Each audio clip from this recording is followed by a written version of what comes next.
Alors le marché crypto, en ce moment, c'est un peu les montagnes russes, non? D'un côté, on a des prix qui chutent et qui font un peu peur. Et de l'autre, on a des annonces qui pourraient absolument tout changer. Aujourd'hui, on va décortiquer ensemble cette situation un peu paradoxale pour essayer de comprendre où on va vraiment.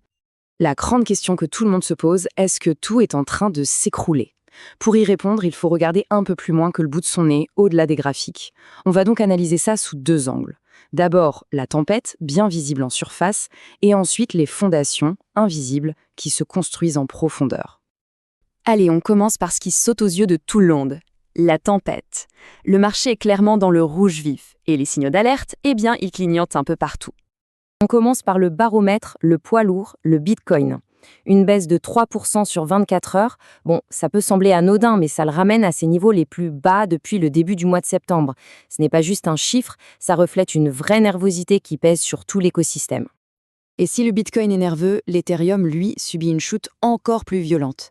Il a perdu jusqu'à 7% en une seule journée. Et surtout, il a cassé un seuil psychologique hyper important, celui des 4000 $. C'est une barrière que le marché surveillait de près, et forcément, sa rupture a un peu amplifié la panique. Mais c'est là que ça devient intéressant. Regardez ce contraste. D'un côté, on a des mastodontes comme Dogecoin ou Solana qui piquent du nez, et de l'autre, on a des poches de résistance. Des projets comme Ether ou Aster qui affichent des gains à deux chiffres. Ça prouve que même dans un marché baissier, l'innovation et les projets solides peuvent s'en sortir. Et pour couronner le tout, le sentiment général envers les altcoins, il n'est pas au top. L'indice qui mesure leur performance par rapport au Bitcoin, il est tombé à 69. Pour faire simple, c'est bien en dessous du seuil de 75 qui signale le début de la fameuse altcoin season. En gros, ça veut dire que l'argent reste prudent et préfère la sécurité du Bitcoin en attendant des jours meilleurs pour les plus petits projets. Bon, ça, c'était la tempête en surface. Mais ce qui se passe en coulisses est peut-être encore plus important. Parce que pendant que les prix jouent au yo-yo, les fondations de l'écosystème, elles, se bétonnent à une vitesse folle. Et ça, c'est notamment grâce à la réglementation. L'accélération la plus spectaculaire vient du régulateur américain, la SEC. Avant, pour obtenir l'approbation d'un ETF crypto, c'était un vrai parcours du combattant de 240 jours. Avec les nouvelles règles, c'est réduit à seulement 75 jours. C'est un changement de paradigme complet. Et la conséquence, elle est immédiate. C'est un véritable raz-de-marée de demandes. Plus de 90 ETF sont maintenant dans les starting blocks à attendre le feu vert.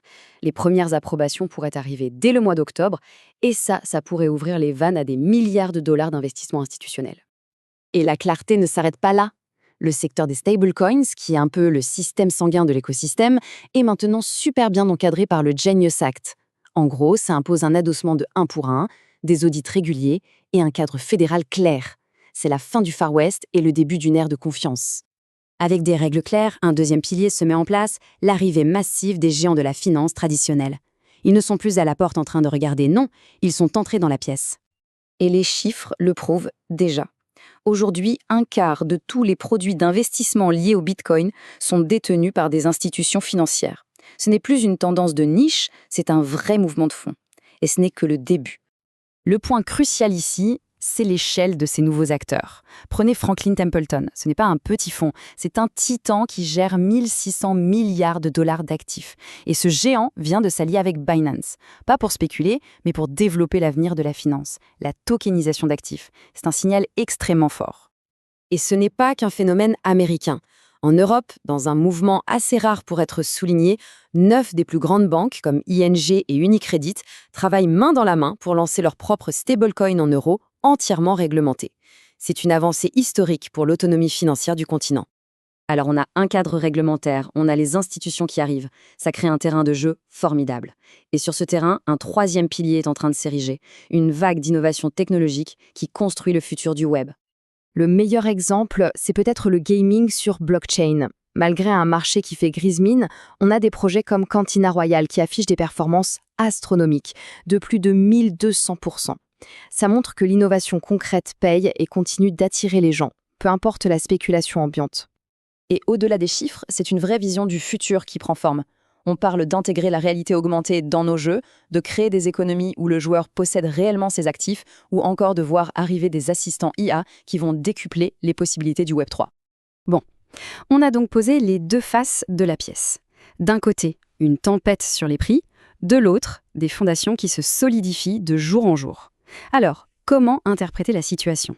La question est donc posée. Cette phase de marché, C'est une simple correction à subir en serrant les dents ou c'est une véritable opportunité à saisir? Voici donc le résumé de la situation. D'un côté, la tempête à court terme, des prix qui baissent, des altcoins qui souffrent. De l'autre, des fondations à long terme plus solides que jamais. Des règles claires, l'arrivée des institutions et une innovation constante. C'est cette tension fondamentale qui définit le marché d'aujourd'hui. Et quand on regarde vers l'avenir, les projections donnent le vertige. Des institutions comme Citi estiment que le marché des stablecoins, à lui seul, pourrait atteindre 4 000 milliards de dollars d'ici 2030. Pour se donner une idée, c'est plus que le PIB actuel de l'Allemagne. Ça donne une idée du potentiel de croissance de tout l'écosystème. On termine donc avec cette réflexion. Si les fondamentaux continuent de se renforcer à ce rythme, alors peut-être que la volatilité que l'on vit aujourd'hui n'est pas un signe d'effondrement, mais simplement le prix à payer pour participer à la révolution de demain.